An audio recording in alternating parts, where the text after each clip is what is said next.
Now the first covenant had regulations for worship and an earthly sanctuary, for a tent was constructed, the first one, in which were the lampstand, the table, and the bread of the presence. This is called the holy place. Behind the second curtain was a tent called the Holy of Holies. In it stood the golden altar of incense and the ark of the covenant, overlaid on all sides with gold, in which there was a golden urn holding the manna, and Aaron's rod that budded, and the tablets of the covenant. Above it were the cherubim of glory overshadowing the cover of the ark. Of these things we cannot speak now in detail. These preparations having thus been made, the priests go continually into the first tent to carry out their ritual duties.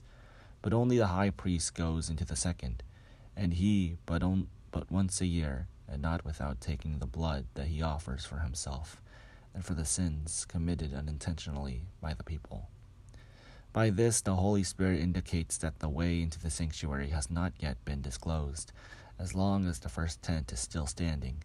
This is the symbol of the present time, indicating that gifts and sacrifices are offered that cannot perfect the conscience of the worshipper, but deal only with food and drink and various baptisms, regulations for the body imposed until the time comes to set things right.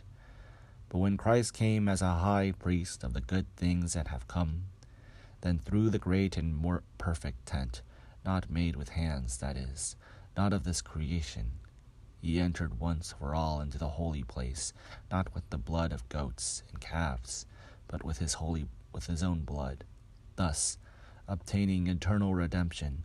For if the blood of goats and bulls and the sprinkling of the ashes of a heifer sanctifies those who have been defiled so that their flesh is purified, how much more will the blood of Christ, who through the eternal Spirit offered himself without blemish to God, purify our conscience from dead works to worship the living God. For this reason he is the mediator of a new covenant, so that those who are called might receiving the promised eternal inheritance, because a death has occurred that redeems them from the transgressions from under the first covenant. Where a will is involved, the death of the one who made it must be established, for a will takes effect only at death, since it is not in force, as long as the one who made it is alive. Hence not even the first covenant was inaugurated without blood. For when every commandment had been told to all the people by Moses, in accordance with all the law, he took the blood of calves and goats with water and scarlet wool and hyssop, and sprinkled both the scroll itself and all the people, saying, "This is the blood of the covenant that God has ordained for you." And in the same way he sprinkled with the blood both the tent and all the vessels used in worship. Indeed, under the law, almost everything is purified with blood, and without the shedding of blood, there is no forgiveness of sins. Thus, it was necessary for the sketches of the heavenly things to be purified with these rites, but the heavenly things themselves need better sacrifices than these. For Christ did not enter a sanctuary made by human hands, a mere copy of the true one, but he entered into heaven itself, now to appear in the presence of God on our behalf. Nor was it to offer himself again and again, as the high priest enters the holy place year after year, with blood that is not his own.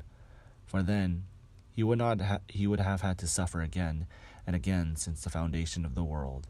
But as it is, he has appeared once for all at the end of the ages to remove sin by the sacrifice of himself.